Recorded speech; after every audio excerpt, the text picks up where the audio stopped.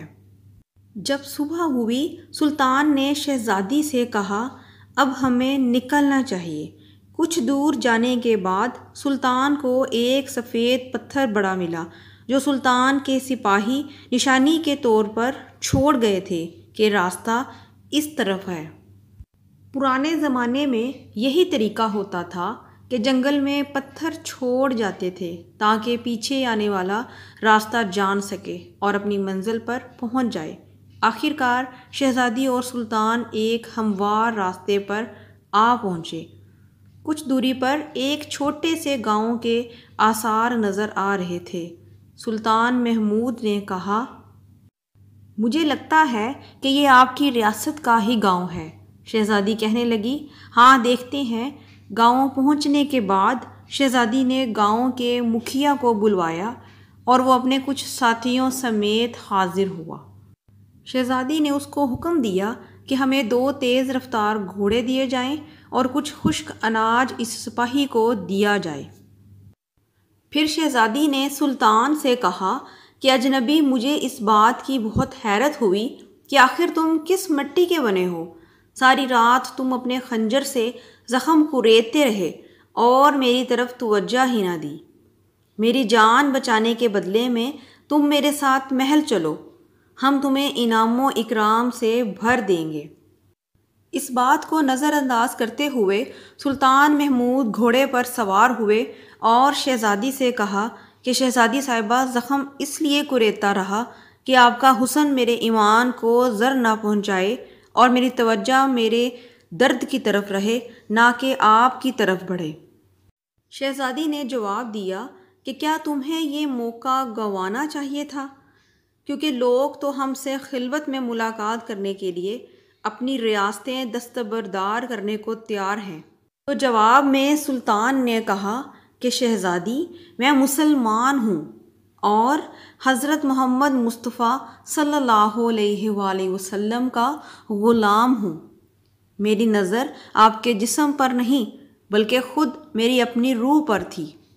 شاید میرے جسم سے گناہ کا داغ دھل جاتا، لیکن مجھے یہ منظور نہ تھا کہ اپنی روح پر گناہ کا داغ لے کر اپنے نبی پاک صلی اللہ علیہ وآلہ وسلم کے سامنے پیش ہوتا، کیونکہ الحمدللہ میں ایک سچا اور پکا مسلمان ہوں۔ شہزادی ان کی اپنے مذہب کے ساتھ محبت اور وفاداری کو دیکھ کر بے حد متاثر ہوئی اور ان کا دل اس اجنبی کے مذہب اور زندگی میں شامل ہونے کو بے قرار ہو گیا۔ پھر شہزادی کہنے لگی کہ جاتے جاتے اپنا اور اپنی فوج کا نام تو بتاتے جائیں تاکہ ہم زندگی بھر آپ کے نام کو یاد رکھیں۔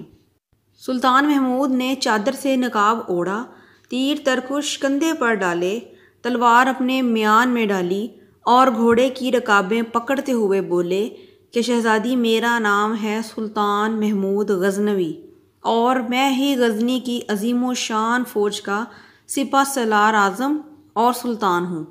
یہ کہہ کر سلطان نے گھوڑے کو ایڑ لگا دی اور سر پٹ دوڑتے ہوئے آنکھوں سے اوجھل ہو گئے۔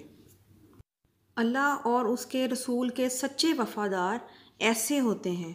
وہ اسلامی سلطنت کے حکمران، مسلمان بادشاہ اور کامل ایمان والے تھے۔ آج ان کے نقش قدم ہم سب کے لیے راہ نجات ہیں۔ امید کرتی ہوں کہ آج کا تاریخی واقعہ آپ کو پسند آیا ہوگا۔